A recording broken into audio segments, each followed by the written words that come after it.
Well, howdy there, Internet people. It's Bo again. So, today we are going to talk about the conventional and unconventional. And we're going to do this because I got a question.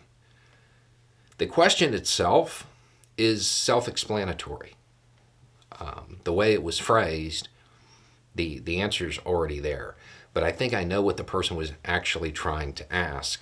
So, we're going to go over that because I think other people have the same question.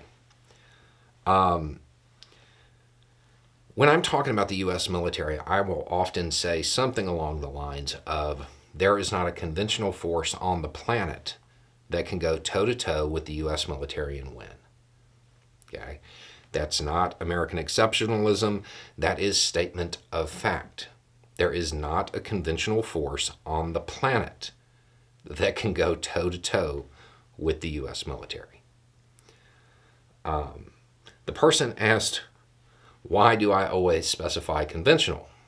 I mean, the obvious answer to that is because unconventionally, an unconventional force is much more capable of degrading U.S. capabilities and winning a conflict. But I think that the person knows that. I think what they're really asking is, why is an unconventional force more capable? And the answer is pretty simple.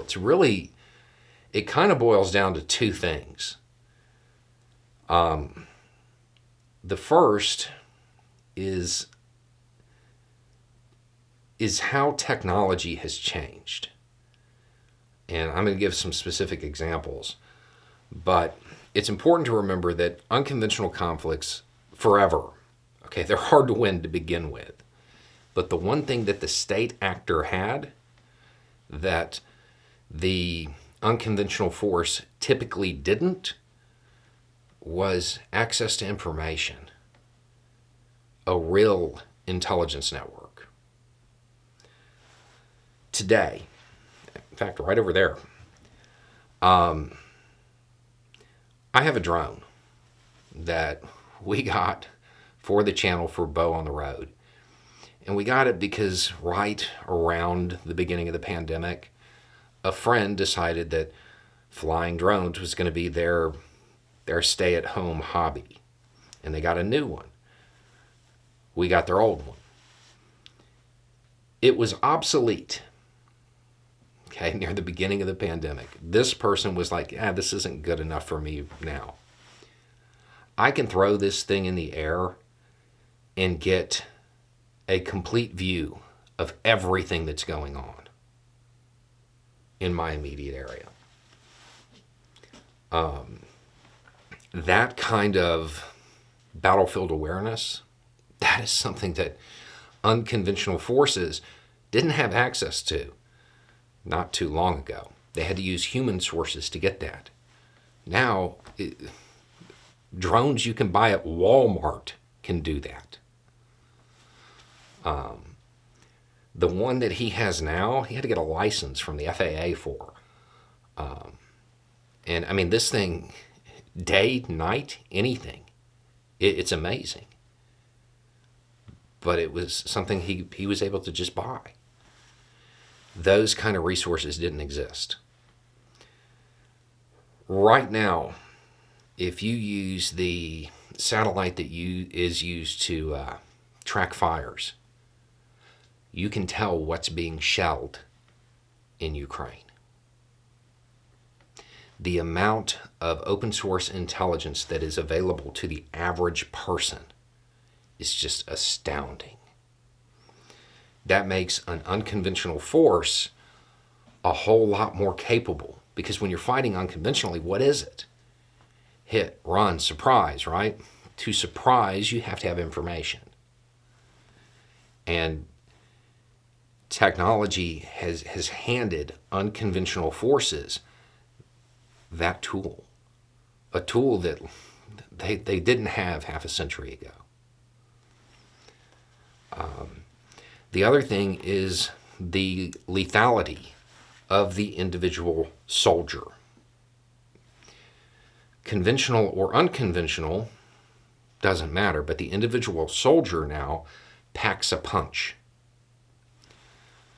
So there was a time when a conventional military going to engage in something that would prompt unconventional responses, they'd be fighting older equipment. They'd be fighting equipment that didn't really have the same punch. Most times, the unconventional force was outgunned. That's not really true anymore.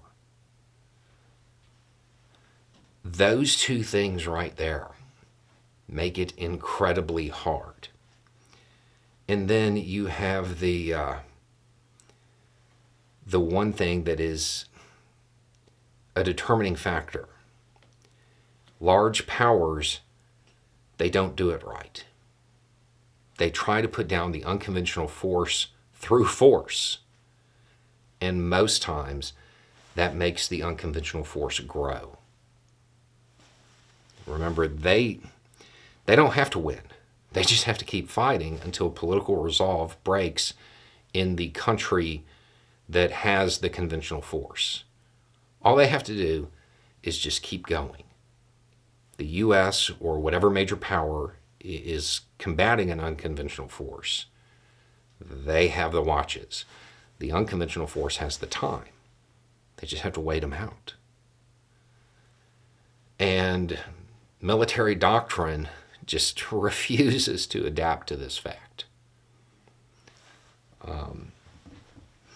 So that's why that caveat is in that statement.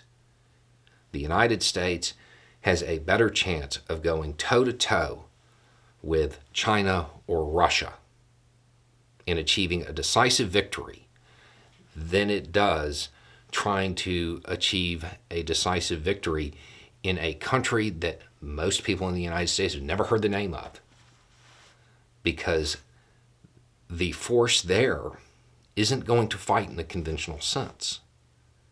They're going to use surprise. They're going to use the tools available to them. And all they have to do is keep going. Eventually, the United States, or whatever the power is, will tap out. The political resolve will fail.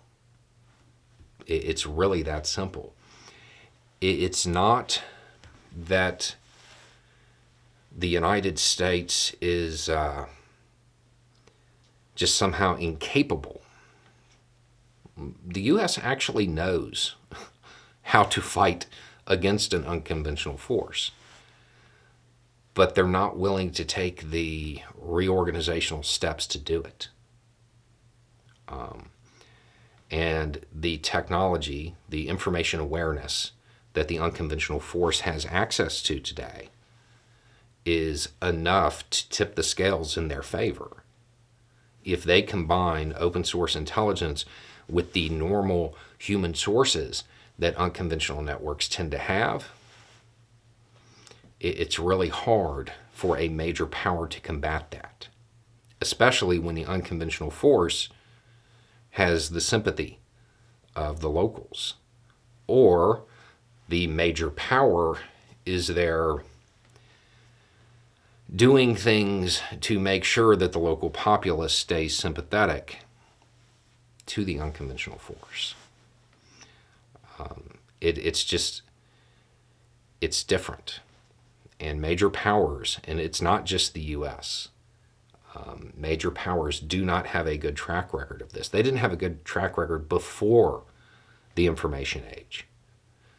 The information age just shifted it heavily in favor of the unconventional force. So that's why that little caveat is always there, and it will be for the foreseeable future. Anyway, it's just a thought. Y'all have a good day.